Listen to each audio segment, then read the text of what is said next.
Hi guys, welcome to my channel. My name is Janet and welcome.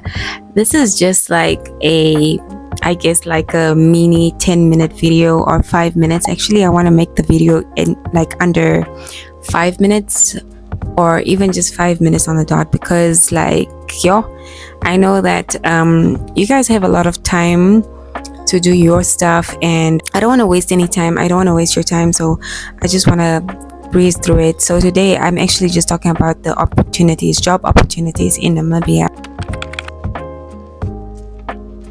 You know, thing is that like Namibia is such a, I guess like it has a low population. It actually reached 3 million people and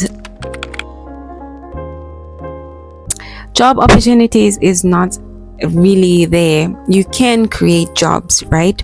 But a lot of people tend to create the same thing over and over. You can see tons and tons and thousands, or rather, I guess a few people who do the same thing.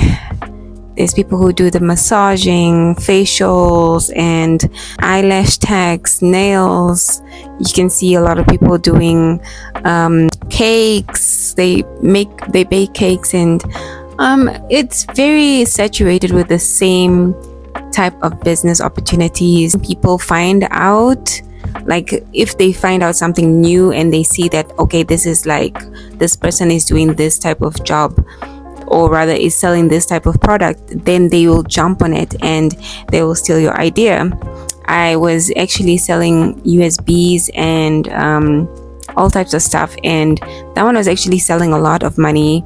The USBs are quite good, they work very well, and these people, there were some people who actually they were asking me okay, where did you buy it and stuff like that, like what did you buy? I want to do a collabo with you, or whatever, like do business partnership with you. And they were asking too many questions, and these are men. I was really not in I don't know, I guess I wasn't really friendly with just anybody, and even just now I'm not friendly with just anybody because I just think that people have different ulterior motives, so I wouldn't want to just mingle with anybody or just anybody. So yeah. So Namibia actually has this tendency of giving loans, scholarships to people, and people go and study for what they actually want to study for. But when they come back home, there's no job opportunities, so everyone is just left dry. Of course, there are a lot of people who I know who are thriving when they actually got back from wherever they were, and they are working, they are doing their thing. Majority are actually unemployed, and they have to struggle, I guess, yeah, they just have to struggle and struggle and struggle, which is quite strange, but yeah, it is what it is. So which leads to people who have graduated, they have to create jobs for themselves, which is quite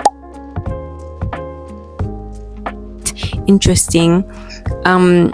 People creating jobs for themselves, it's quite interesting because like I said, it's very saturated in the same when it comes to the business ideas. Like okay, if you go to the Soweto market, you'll see a lot of people having the same stalls, they're selling the same thing, and and it's quite saturated with the same business ideas. And if you go on Instagram, everybody has the same business ideas, and understand it's actually business that is on demand, and or rather it's just the market that is on demand, and people tend to gravitate towards those people, or because they are offering something that you want, or the media or the society wants.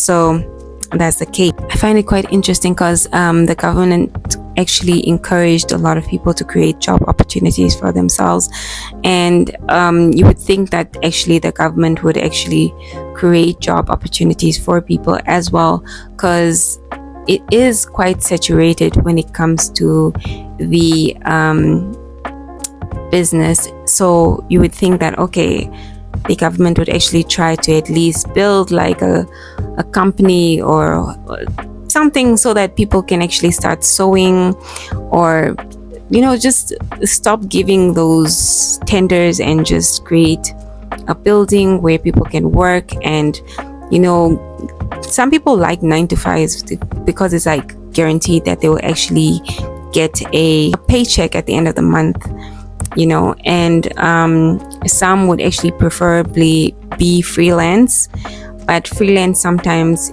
you won't really get a lot of money.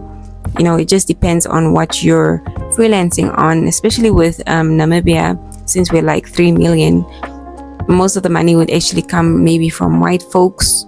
Yeah, of course, black people are quite wealthy as well, but it's quite interesting because even to get to that wealth, you have to ask somebody to help you out. Then you can actually, just for leverage, they will help you out for leverage, and then you can actually give them back the money. So that is that. I just remembered there was a guy who was actually working at a station, and this guy actually had I think he had a degree in, I think, piloting or something like that, but he had to pay like 1 million or something like that in order to start his internship. So yeah, he had to start with $1 million in order to do his internship. So it's quite crazy what it goes to, or the lengths that you have to go to in order to start your journey in your career. So that's where we're at when it comes to Namibia. And a lot of people take a different career path, or they take the easy route and they just do something else.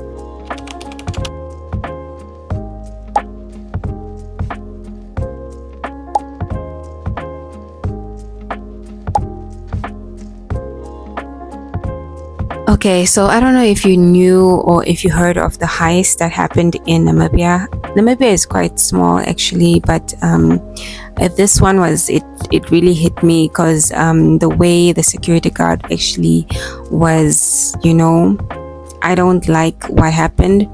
A lot of people glorified the people who actually stole the money. I don't think it would have been a good thing if they did that to the security guard. Very nice guy, I'm sure.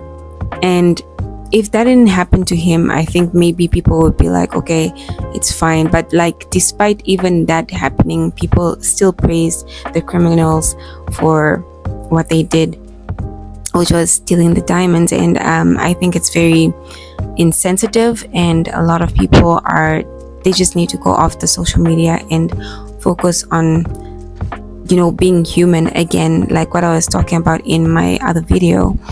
So anyways, because the crime rate is increasing in Namibia, people are getting desperate. I haven't heard any more crimes, but to be fair, like for the past few years there has been an increase in crimes.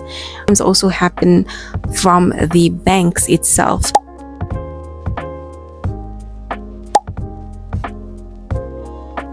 8th of September 2024. What happened exactly is, let me just calm down because right now I'm very angry. I'm from their branch again. Now, if everyone at the branch knows me, the moment they are going to find this video, they know my face and they know what they did.